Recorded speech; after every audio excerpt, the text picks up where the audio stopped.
Upon his arrival in the city, the obnoxious Kiaru hopes to make a statement, one which he makes not in words, but by actions. Having gotten their attention, Kiaru goes to meet the commander and sees that everyone is against him as they want him to be killed.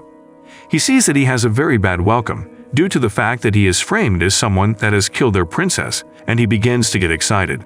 Kiaru is then asked to lay down his life, as his life will be used to replace that of the villagers, and he will be given a befitting burial. Kiaru uses his falcon eyes to check the attributes of all the soldiers standing before him, and he sees that they cannot kill him as their level is lower than his, and he sees that it is ridiculous. The commander tells them that he is speaking rubbish and orders his men to take him out.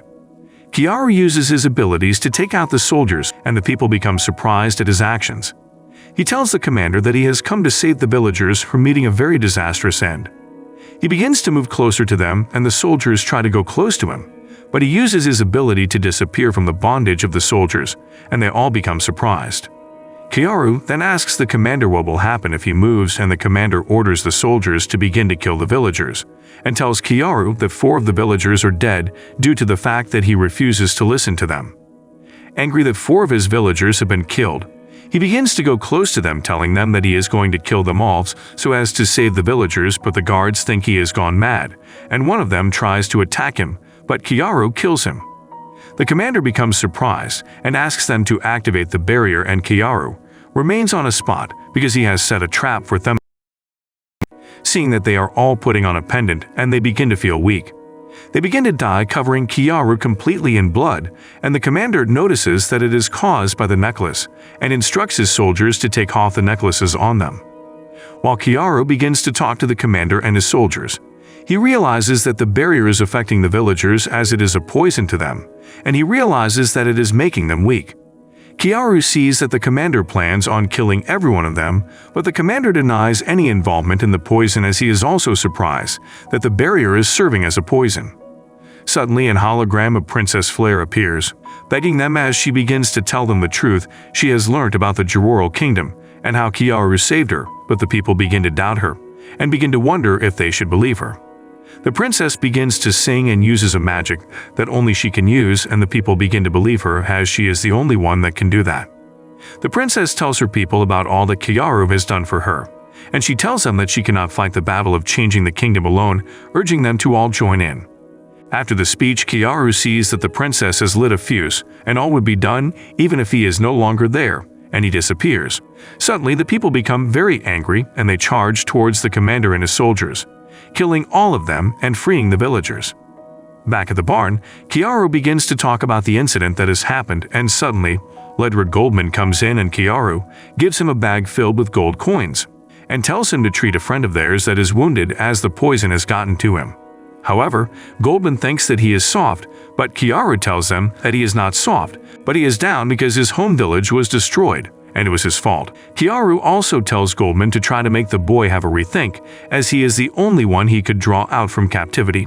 And Goldman tells him that the boy is likely to come after him later, but Kiaru adds that it is a respectable goal in life, as vengefulness keeps one from death. Goldman promises to take care of the child and begins to take his leave. Kiaru asks Flare and Setsuna if they are ready to leave the city, and they both agree. On their way, Flare tells them to be careful as she informs them about a city named Branica, adding that it is very dangerous and they should avoid going near it. She also reveals that Princess Norn is the commander. Hearing this, Kiaru knows it is necessary to go towards that direction as he has a plan. He tells her what to do and kisses her. While he leaves, he informs them they are going to the city of Branica.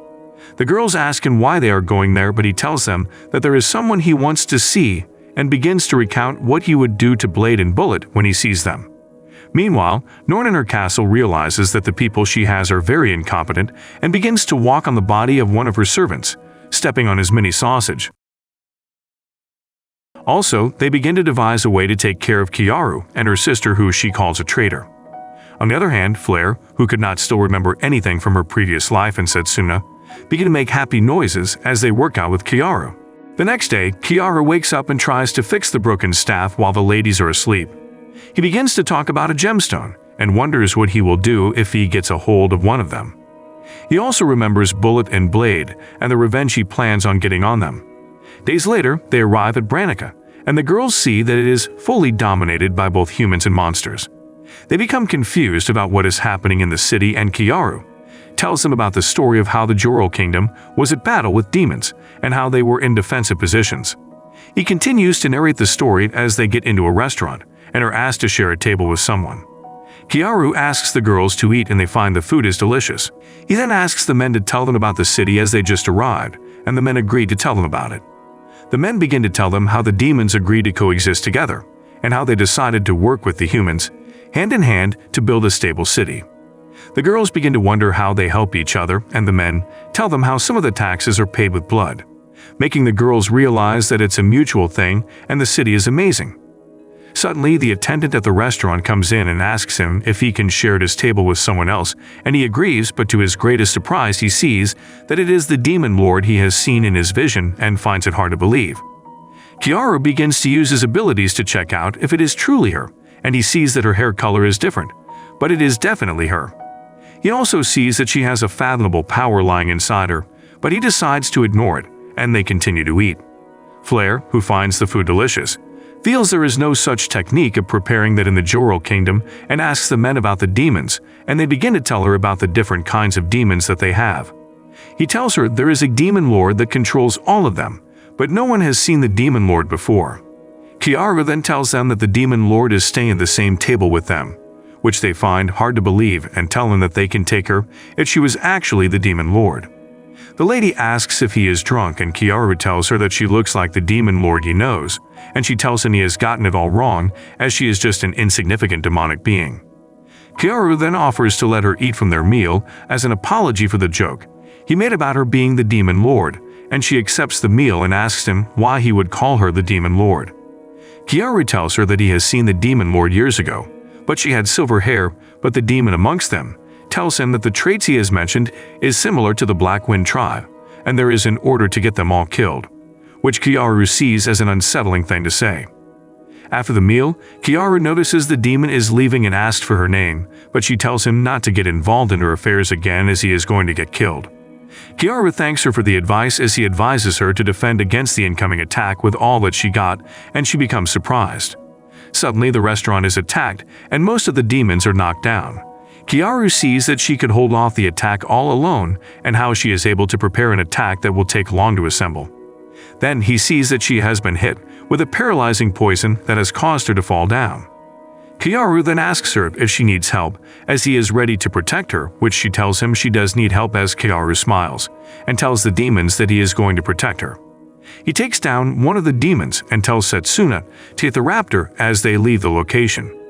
He then sees that she is going to be as fun as he taught. They arrive at a safe location, and he orders the girls to go look outside if the demons are coming back. Kiaru and the girl begin to talk, and he tells her that she is the future demon lord, as he has seen it with his eye, and he introduces himself as a hero of healer. She displays her wings and begins to fly, making Kiaru know that she is from the Black Wing tribe. He tells her that he does not mind fighting, but she has to listen to him, and tries to convince her on why she should be on his side, but she tells him that she cannot believe him as he is a hero, and they are not to be trusted. She plans to take her leave, but Kiaru stops her and tries to give her a better option so that she can survive, and advises her to kill the current demon lord so that she can become the next one.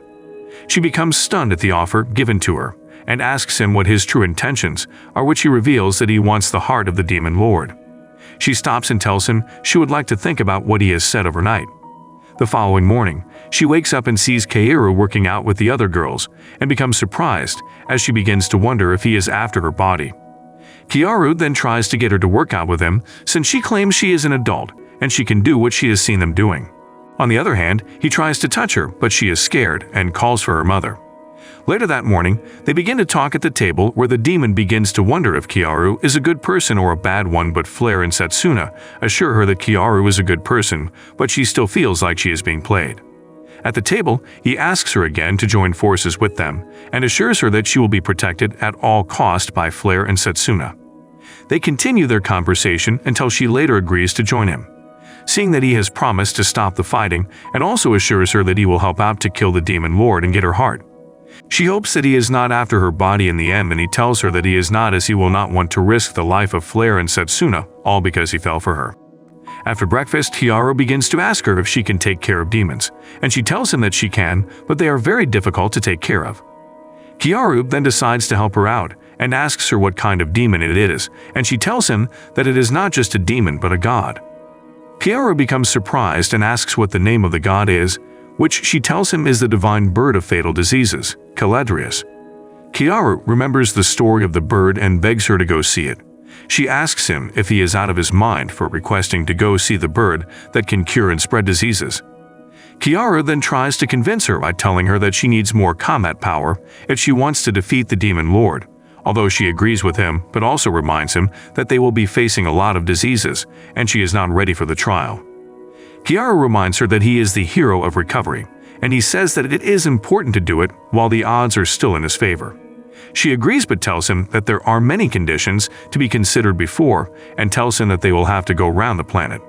She realizes that they will notice his face and Kiaru switches to another form and asks her if it is okay.